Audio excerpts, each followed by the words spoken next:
অবশেষে জেকাফাটু রোমানকে নিজের tribal chief হিসেবে অ্যাকনলেজ করেই নিল আর তৈরি হলো ভয়ঙ্কর ব্লাড লাইন। যাই হোক, আসসালামু আলাইকুম রেসলিং লাভার্স, কি অবস্থা সবার? শেষ হয়েছে আরও একটি মানডে নাইট রয়ের শো, আর এই ভিডিওতে এই শোটারই সম্পূর্ণ রিভিউ করব। ভিডিও ভালো লাগলে ভিডিওতে লাইক দিবেন, চ্যানেলে নতুন হয়ে থাকলে চ্যানেলটি সাবস্ক্রাইব করে দিবেন। ওয়েল, আজকের শোটা অফিসিয়ালি কিক অফ করে the blood line. Roman Reigns, J Uso এবং জিমি উসো তিনজনেই রিংয়ের মধ্যে আসে। অডিয়েন্সরা ওটিসি ওটিসি রোমান রেইন্স এই ধরনের চ্যান্ট করতে শুরু করে। অন্তত 10 মিনিটের মতো আমরা এ ধরনের চ্যান্ট শুনতে পেয়েছি। এরপরে রোমান রেইন্স ফাইনালি বলে যে অলরাইট টোরিনো অ্যাকনলেজ মি। রোমান রেইন্স সবাইকে দিয়ে নিজেকে অ্যাকনলেজ করায়, ফ্যান্সরাও খুশি, রোমান রেইন্সও খুশি। এরপরে জে উসো কল আউট করে জেকাফাটুকে এবং বলে যে চাকরির প্রথম দিনেই জেকাফাটু লেট। সত্যি কথা বলতে এই লাইনটা শোনার পরে আমি অনেক হেসেছি, কারণ এটা ফানি একটা লাইন ছিল। এরপরে সেখানে মিউজিক হিট হয়ে যায় জেকাফাটু রিংয়ের মধ্যে আসে, জে উসোর কাছ থেকে মাইক্রোফোনটা নিয়ে নেয় এবং বলে যে ট্রাইবাল কম্বাট এই ম্যাচে নামার আগে, এই ম্যাচটা খেলার আগে আমি এই ম্যাচের পরিণতি সম্পর্কে অনেক ভালো করেই জানতাম। জিতলে কিংবা হারলে আমাকে কি করতে হবে এটা আমি অনেক ভালো করেই জানি। এরপরে জেকাফাটু আরও বলে যে আমি আমার লাইফে অনেক পরাজয় দেখেছি, আমি আমার লাইফে অনেক পরাজয় ফেস করেছি, তাই এটা নতুন না। আর সত্যি কথা বলতে এই পরাজয়গুলোই আজকে আমাকে এই পজিশনে এনে দাঁড় করিয়েছে। এরপরে জেকাফাটু আরও বলে গত রাতে পুরো বিশ্ব, বিশেষ করে আমার সন্তানরা আমার পরাজয় দেখেছে, তবে আমি কোনো কাপুরুষের মতো হারিনি, আমি একজন সত্যিকারের পুরুষের মতো হেরেছি এবং আমি আমার কথা রেখেছি। ট্রাইবাল কম্বাট ম্যাচে আমি আমার ট্রাইবাল চিফের কাছে হেরেছি। এরপরে সে সরাসরি রোমান রেইন্সকে নিজের ট্রাইবাল চিফ হিসেবে অ্যাকনলেজ করে এবং এর সাথে জে উসোকে উদ্দেশ্য করে সে এটাও বলে যে আমি আমার ট্রাইবাল চিফের কাছে হেরেছি, জে উসোর মতো কোনো বাসুরের কাছে হারিনি। তো এই লাইনটা কিন্তু অনেক মজার ছিল। এরপরে তো সে নিজের হাঁটু গেড়ে বসে পড়ে, রোমান রেইন্সকে অ্যাকনলেজ করে, নিজের হাতটা বাড়িয়ে দেয়। রোমান রেইন্সও জেকাফাটুর হাত ধরে তাকে দাঁড় করায় এবং বলে যে তুমি হয়তোবা আজকে বুঝতে পারতেছো না, তবে একটা সময় তুমি ঠিকই বুঝতে পারবে যে আমি তোমাকে অনেক বেশি ভালোবাসি। আর এই লাইনটা কিন্তু পার্সোনালি আমাকে অনেক বেশি ইমোশনাল করে দিয়েছে। যাদের বাবা মা নাই কিংবা যারা স্কুল লাইফ কলেজ লাইফ শেষ করেছেন, তারা এই লাইনটা কিন্তু অনেক ভালোভাবে রিলেট করতে পারবেন। ছোটবেলায় যখন আমরা দুষ্টামি করতাম কিংবা কোনো খারাপ কাজ করতে যাইতাম, আমাদের টিচাররা, আমাদের ফ্যামিলি থেকে কিন্তু আমাদেরকে সেটা করতে বারণ করা হতো। আমরা সেই সময় আমাদের রাগ হতো, তবে আমাদের ফ্যামিলি কিন্তু বলতো যে তোমরা হয়তো বা আজকে বুঝতে পারতেছো না, তবে একটা সময় গিয়ে তোমরা ঠিকই বুঝতে পারবে যে এটা আমরা করতেছি তোমার ভালোর জন্য, তোমাদের ভালোর জন্য। তো এই যে লাইনটা, এটা কিন্তু সেই ছোটবেলার কথা মনে করিয়ে দিয়েছে, স্কুল লাইফের শেষ দিন, কলেজ লাইফের শেষ দিনের কথা মনে করিয়ে দিয়েছে। তো যাই হোক, আমি নিজে ইমোশনাল হতে চাই না, আপনাদেরকেও আর ইমোশনাল করতে চাই না, কারণ এটা ইমোশনাল হওয়ার কোনো জায়গা নয়। যাই হোক, এরপরে জিমি উসো বলে যে আমাদের টিম আগেও অনেক বেশি ডেঞ্জারাস ছিল, আর এবার তো জেকাফাটুও যুক্ত হয়েছে, তাই আমাদের টিম আরও অনেক বেশি ডেঞ্জারাস হয়েছে, তাই আমাদের সাথে কেউ যেন পাঙ্গা নেওয়ার কথা মোটেও ভেবো না। আর আমাদেরকে আরও একবার এই জিনিসটা প্রমাণ করতে হবে, সেটা হলো বাকি সবাই টুজ আর আমরা হলাম ওয়ান্স। এভাবেই মূলত জিমি উসো নিজের কথা শেষ করে। জে উসো, জিমি উসো এবং রোমান রেইন্স নিজেরা উইথ দ্য ওয়ান সাইন দেখায় এবং সাথে জেকাফাটু উইথ দ্য ওয়ান সাইন দেখায়, মানে যে জেকাফাটু এবার ব্লাড লাইন জয়েন করে নিয়েছে। আর এই যে ফটোটা ভাই, মারাত্মক ভাই, ব্লাড লাইন কিন্তু আবারও রিফর্ম হয়েছে, আর এটা কিন্তু আগের ব্লাড লাইনের থেকে আরও অনেক বেশি ডেঞ্জারাস। শুধু একটা জিনিস এখানে ইমাজিন করেন যে এই টিমে যদি এবার জিলাফাটু যুক্ত হয়ে নেয়, তাইলে কি হবে ভাই? ধ্বংসলীলা চলবে ডাব্লিউডাব্লিউইতে। আমি ভাই পার্সোনালি অনেক বেশি খুশি। এরপর আমরা আজকের রয়ের প্রথম ম্যাচ হিসেবে পেন্টা, সোলো সিকাওয়া, কার্মেলো হাইস এবং ওবাফেমির মধ্যে কিং অফ দ্য রিং টুর্নামেন্টের জন্য একটা ফেটাল 4-এ কোয়ালিফাইং ম্যাচ দেখতে পাই। অসাধারণ একটা ম্যাচ ছিল, চারজনেই এই ম্যাচের মধ্যে দুর্দান্ত পারফর্ম করেছে। ওবা এবং সোলো সিকাওয়া কিন্তু রিংয়ের বাইরেই বেশি ফাইট করতেছিল। রিংয়ের মধ্যে একটা ক্লাসিক্যাল ভাইব দেওয়ার জন্য বা একটা ক্লাসিক্যাল ফাইট দেখানোর জন্য কার্মেলো হাইস এবং পেন্টাকে কিন্তু এক্সট্রা টাইম দেওয়া হচ্ছিল। তাছাড়া এই ম্যাচের মধ্যে আমরা ওবার কাছ থেকে ডাবল জোক স্ল্যাম দেখতে পেয়েছি, এমনকি রিং সাইডে হিকুলিও বা ঠালাঠোঙ্গা ছিল। তার সাথেও কিন্তু আমরা ওবার ফেস অফ দেখতে পেয়েছি। একটা পর্যায়ে হিকুলিও কিন্তু ওবাকে ব্যারোকেটের সঙ্গে একটা বিগ বুট করে দিয়েছে, যেটার আবার রিভেঞ্জও নিয়েছে কিন্তু ওবা ফেমি। মানে ওই যে কমেন্ট্রি টেবিল আছে এটার উপরে কিন্তু একটা স্ল্যাম মতো করেছে, যেমনটা র্যান্ডি অর্টন করতো, তবে এটা একটু বেশি হাইট থেকে করেছে।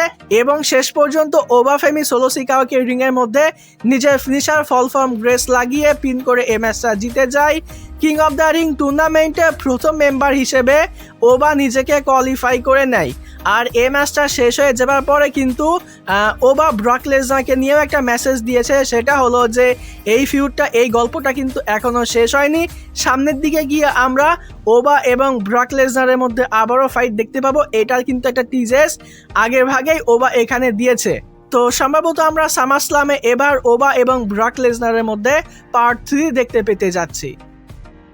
এরপর আমরা আজকের রাতে নতুন উইমেন্স ইন্টারকন্টিনেন্টাল চ্যাম্পিয়ন সোল রুকার একটা ইন্টারভিউ বা একটা সেলিব্রেশন টাইপের সেগমেন্ট দেখতে পাই। তো সোল রুকা এখানে বলে যে বেকি লেন্স তাকে নিয়ে সন্দেহ প্রকাশ করেছিল যে সোল রুকা এখনও বেকি লেন্সের জন্য রেডি না, বা উইমেন্স ইন্টারকন্টিনেন্টাল চ্যাম্পিয়নশিপ যেটার জন্য রেডি না। তবে সে কিন্তু বেকি লেন্সকে ভুল প্রমাণ করেছে। বেকি লেন্সকে হারিয়ে সে হয়েছে নতুন উইমেন্স ইন্টারকন্টিনেন্টাল চ্যাম্পিয়ন। সে নিজেকে এবং ফ্যান্সদেরকে ধন্যবাদ জানায়, ফ্যান্সরা যে তার উপরে বিশ্বাস রেখেছে এটার জন্য। এবং শেষে গিয়ে সে এটা বলে যে সে হলো একজন ফাইটিং চ্যাম্পিয়ন, তাই আমরা প্রত্যেকটা শোতেই বা প্রত্যেকটা সপ্তাহে এখন সোল রুকাকে ফাইট করতে দেখতে পাবো। তো এটা যেন আবার ওপেন চ্যালেঞ্জ মতো ফাইটিং চ্যাম্পিয়ন না হয়, তাইলে কিন্তু ভাই সোল রুকার দিনও শেষ। মানে সোল রুকা কিন্তু কোম্পানি ফিউচার হতে পারে। তো আমি চাইবো যে কোম্পানি যেন সোল রুকার সাথে কোনো আজে বাজে কাজ না করে, তাকে যেন একটা প্রপার ফিউড দেওয়া হয়, অন্তত ওপেন চ্যালেঞ্জ যেন তাকে দিয়ে না করানো হয়। এরপর আমাদেরকে ব্যাকি স্টেজে আবারও রোমান রেইন্স এবং দ্য উসোসের একটা সেগমেন্ট দেখানো হয়। বিষয়টা হলো রোমান রেইন্স এবং দ্য উসোস যেখানে দাঁড়িয়েছিল সেখানে তাদের সামনে একটা এলইডি রাখা ছিল, এবং এখানে ক্ল্যাশ ইন ইডলিতে রোমান রেইন্স এবং কডির মধ্যে যে ফেস অফটা হয়েছিল এই ফুটেজটা এখানে দেখানো হচ্ছিল। তো রোমান রেইন্স এখানে দ্য উসোসকে উদ্দেশ্য করে বলে যে আমরা খুব শীঘ্রই এর পেছনেও আসবো, এর থেকে একটা বদলা বা একটা উচিত শিক্ষা মতো দিব, এরকম টাইপের একটা বিষয়। তবে আপাতত যে উসো তোমাকে king of the Ring tournament জিততে হবে এবং তুমি কডিকে আনডিসপিউটেড চ্যাম্পিয়নশিপের জন্য চ্যালেঞ্জ করবে, কডিকে হারাবে এবং কডির থেকে তুমি আনডিসপিউটেড চ্যাম্পিয়নশিপটা নিয়ে নিবে, এরকম করে মূলত রোমান রেইন্স যে উসোকে বলে। মানে রোমান রেইন্সের নজরটা কিন্তু এখনো আনডিসপিউটেড চ্যাম্পিয়নশিপ এবং কডির দিকে আছে। তো বাজ পাখির নজর যেহেতু পড়ে গেছে, তার মানে কডির সামনের দিনগুলো কিন্তু খুব একটা সহজ হবে না। এরপর আমরা আজকের রাতে একটা ট্যাগ টিম ম্যাচ দেখতে পাই, যেখানে এক পক্ষে ছিল রে মিস্টেরিও এবং ড্রাগন লি, অপর পক্ষে ছিল ইথান পেজ এবং রুসেভ। তো ডিসেন্ট একটা ম্যাচ ছিল, চারজনেই এই ম্যাচের মধ্যে ঠিকঠাক পারফর্ম করেছে। শেষ পর্যন্ত রে মিস্টেরিও এবং ড্রাগন লি ইথান পেজ এবং রুসেভকে এই ম্যাচের মধ্যে হারিয়ে দিয়েছে। এই ম্যাচটা শেষ হয়ে যাওয়ার পরে আমাদেরকে ব্যাকি স্টেজে অ্যাডাম পিয়ার্স এবং পেন্টাকে দেখানো হয়। পেন্টা মূলত তার ইন্টারকন্টিনেন্টাল চ্যাম্পিয়নশিপটা ডিফেন্ড করতে চায় রে মিস্টেরিওর এগেনস্টে, মানে রে মিস্টেরিওর সাথে পেন্টা মূলত একটা ম্যাচের মধ্যে কম্পিট করতে চায়। ফ্যান্সরাও এই ম্যাচটা দেখতে চায়, তাই অ্যাডাম পিয়ার্স পেন্টাকে বলে যে খুব শীঘ্রই এই ম্যাচটার আয়োজন করা হবে, আমরা হয়তোবা আগামী সপ্তাহেই বা নাইট অফ চ্যাম্পিয়ন্সে ইন্টারকন্টিনেন্টাল চ্যাম্পিয়নশিপের জন্য রে মিস্টেরিও এবং পেন্টার মধ্যে ম্যাচ দেখতে পাবো। এরপর আমাদেরকে আরও একটা ব্যাকি স্টেজ সেগমেন্ট দেখানো হয় অ্যাডাম পিয়ার্স এবং এলে নাইটের মধ্যে। তো এই সেগমেন্টের মধ্যে মূলত এলে নাইট নিজের রাগ, নিজের ক্ষোভ ঝাড়ে অ্যাডাম পিয়ার্সের উপরে। সে বলে যে তুমি সবসময় ব্লাড লাইন বা রোমান রেঞ্জের পেছনে পেছনে ঘোরপাক খাও। তাছাড়া গত সপ্তাহে দেখা গেছে যে তুমি নিজে রোমান রেঞ্জের লকার রুমে গিয়ে রোমান রেঞ্জের সাথে কথা বলেছো, অথচ তুমি কিন্তু একদিনও আমার লকার রুমে আসোনি, সবসময় আমার তোমাকে খুঁজে বের করতে হয়েছে। তো তোমার যদি রোমান রেইন্স বা ব্লাড লাইনের জন্য এতই মায়া থাকে, এতই ভালোবাসা থাকে, তাইলে বলো তোমাকে আমি একটা উসি টি শার্ট কিনে দিই, তুমি এই টি শার্ট পরে ব্লাড লাইনের একজন মেম্বার হয়ে যাও। এরকম করে মূলত এলএ নাইট অ্যাডাম পিয়ার্সকে বলে। তো অ্যাডাম পিয়ার্স এটা শুনে তো অনেক বেশি রেগে যায় এবং বলে যে দেখো তুমি কিন্তু আমার সাথে অনেক বাজে আচরণ করতেছো, নেক্সট টাইম তুমি যদি এরকম বাজে আচরণ করো তাহলে কিন্তু আমাকে আমার রিটায়ারমেন্ট থেকে ফিরে এসে তোমাকে শিক্ষা দিতে হবে, এরকম করে অ্যাডাম পিয়ার্স বলে। শেষে গিয়ে এলএ নাইট অ্যাডাম পিয়ার্সকে বলে যে সবসময় তুমি শুধু রোমান রেঞ্জেরই পক্ষ নাও, তুমি চাও যে রোমান রেঞ্জ যেন সবসময় চ্যাম্পিয়ন থাকে, এলএ নাইট কিংবা জেকা ফাডু চ্যাম্পিয়ন হোক বা না হোক, এইদিকে কিন্তু তোমার কোনো নজর নাই। তো এখানে অ্যাডাম পিয়ার্স এলএ নাইটকে রিপ্লাই করে যে দেখো জেকা ফাডু হলো অনেক ডেঞ্জারাস একজন ব্যক্তি, তাই তাকে কন্ট্রোল করার জন্য কিন্তু ব্লাড লাইনেরই প্রয়োজন বা রক্তের সম্পর্কে প্রয়োজন। তাই আমি মূলত এটাই চেয়েছি বা এটাই করতেছি যে জেকা ফাডু যেন তার ভাইদের সাথে থাকে, তার ফ্যামিলির সাথে থাকে, অন্তত তাকে যেন শান্ত করা যায়, শুধুমাত্র আমি এটারই ব্যবস্থা করার চেষ্টা করতেছি। আর তাছাড়া রোমান রেইন্স যেহেতু ওয়ার্ল্ড চ্যাম্পিয়ন, সামনে তার ওয়ার্ল্ড চ্যাম্পিয়নশিপের জন্য ম্যাচ হবে, তাই তাকে সার্ভ করা বা তার আশেপাশে থাকা এটা কিন্তু আমার দায়িত্ব। তাই এখানে কারো কিছু বলার কিন্তু কোনো অধিকার নাই, এরকম টাইপের একটা সেগমেন্টও আমাদেরকে ব্যাক স্টেজে দেখানো হয়েছে। এরপর আমরা কুইন অফ দ্য রিং টুর্নামেন্টের জন্য একটা ফেটাল 4-এ কোয়ালিফাইং ম্যাচ দেখতে পাই, যে ম্যাচের মধ্যে কম্পিট করতেছিল ইয়ো স্কাই, জুলিয়া, রক্সেন প্রেজ এবং ল্যাশ লেজেন্ড। তো ডিসেন্ট একটা ম্যাচ ছিল, চারজনে এই ম্যাচের মধ্যে ঠিকঠাক পারফর্ম করেছে। শেষ পর্যন্ত ইয়ো স্কাই নিজেকে কুইন অফ দ্য রিং টুর্নামেন্টের জন্য কোয়ালিফাই করে নেয়। এই ম্যাচটা শেষ হয়ে যাওয়ার পরে আমাদেরকে লস আমেরিকানোসেরও একটা সেগমেন্ট দেখানো হয়, যেখানে ওই যে চ্যাট গেবলকে হারিয়েছে তাকে আনমার্কস করেছে, এই বিষয়টা নিয়ে ভংচং কথা বলে। এরপর আমাদেরকে জাজমেন্ট ডেরও একটা ব্যাক স্টেজ সেগমেন্ট দেখানো হয়। এই সেগমেন্টের মধ্যে রক্সেন প্রেজ মূলত অনেক বেশি রেগেছিল বা অনেক বেশি আপসেট ছিল, সে যেহেতু কুইন অফ দ্য রিং টুর্নামেন্টের জন্য নিজেকে কোয়ালিফাই করে নিতে পারেনি। তো রক্সেন প্রেজ যেহেতু চিল্লামিল্লি করতেছিল, তো সবাই একটু ইমোশনাল হওয়ার ভান করতেছিল। সেই সময় চলে আসে লিভ মর্গ্যান। তো লিভ মর্গ্যান মূলত একটু খুশির বার্তা নিয়ে আসে, তবে রাকেল রড্রিগেজ লিভ মর্গ্যানকে বলে যে না, এখন খুশি হওয়া যাবে না, এখন রক্সেন প্রেজ একটু রেগে আছে, তাই তাকে তার মতো করেই সান্ত্বনা দেওয়া লাগবে। তো এরপরে লিভ মর্গ্যানও একটু ইমোশনাল হওয়ার ভান করে। তো এই সেগমেন্টটা পার্সোনালি আমার কাছে অনেক বেশি ভালো লেগেছে, আমি বেশ মজা পেয়েছি। এরপর আসি আমরা মেইন ইভেন্টে। তো আজকের মানডে নাইট রয়ের মেইন ইভেন্টে আমরা সেথ রলিন্স এবং ব্রন বেকারের মধ্যে একটা ম্যাচ দেখতে পাই। অসাধারণ একটা ম্যাচ ছিল, সেথ রলিন্স এবং ব্রন বেকার দুজনেই এই ম্যাচের মধ্যে দুর্দান্ত লেভেলে পারফর্ম করেছে। এই ম্যাচের মধ্যে আমরা স্পিয়ার দেখতে পেয়েছি, মাল্টিপল টাইম পেডিগ্রি দেখতে পেয়েছি, একটা তো একেবারে কমেন্ট্রি টেবিলের ওপরেও ছিল।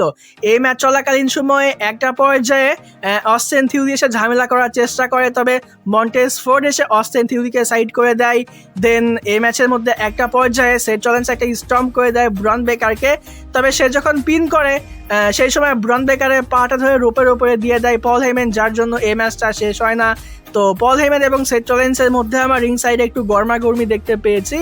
এই ফাঁকে ব্রন বেকার নিজেকে রিকভার করে নিয়ে সে মূলত একটা স্পিয়ারের জন্য যায় এবং সেথ রলিন্সকে একটা স্পিয়ার দিবে, তবে সেথ রলিন্স নিজেকে সেখান থেকে সরিয়ে নেয় এবং পল হেইম্যানকে সামনে দিয়ে দেয়, যার জন্য কিন্তু স্পিয়ারটা গিয়ে একেবারে পল হেইম্যানকে লাগে, ব্রেকেটটা একেবারে ভেঙে যায়। তো মারাত্মক একটা স্পিয়ার কিন্তু আজকে হজম করতে হয়েছে পল হেইম্যানকে। এরপরে সেথ রলিন্স ব্রন বেকারকে ধরে রিংয়ের মধ্যে নিয়ে আসে, ভংসং হয়, তবে শেষ পর্যন্ত একটা স্টম্প মেরে সেথ রলিন্স ব্রন বেকারকে এই ম্যাচের মধ্যে হারিয়ে দিয়েছে। তো 1-on-1 কিন্তু হয়ে গেছে সেথ রলিন্স এবং ব্রন বেকারের মধ্যে। আর এই ম্যাচটা শেষ হয়ে যাওয়ার পরে সেথ রলিন্স কিন্তু উই দ্য ওয়ান সাইন দেখিয়েছে এবং একটা বেল্টের ইশারা দিয়েছে, চ্যাম্পিয়নশিপ বেল্টের, মানে সে King of the Ring tournament জিতে রোমান রেইন্সকে চ্যালেঞ্জ করবে, তার ওয়ার্ল্ড হেভিওয়েট চ্যাম্পিয়নশিপটা ফেরত নেবে, এরকম টাইপের একটা হিন্ট কিন্তু এখানে সেথ রলিন্স দিয়েছে। তো হয়তোবা আমরা সামার স্লামে সেথ রলিন্স এবং রোমান রেইন্সের মধ্যেও ম্যাচ দেখতে পেতে পারি। কিছুদিন আগে কিন্তু এই দুইজনের মধ্যে একটা ফেস অফও আমাদেরকে কোম্পানি দেখিয়েছে। তো এটাও কিন্তু হতে পারে। যদি এটা হয় তাহলে তো ভাই পার্সোনালি আমি অনেক বেশি খুশি।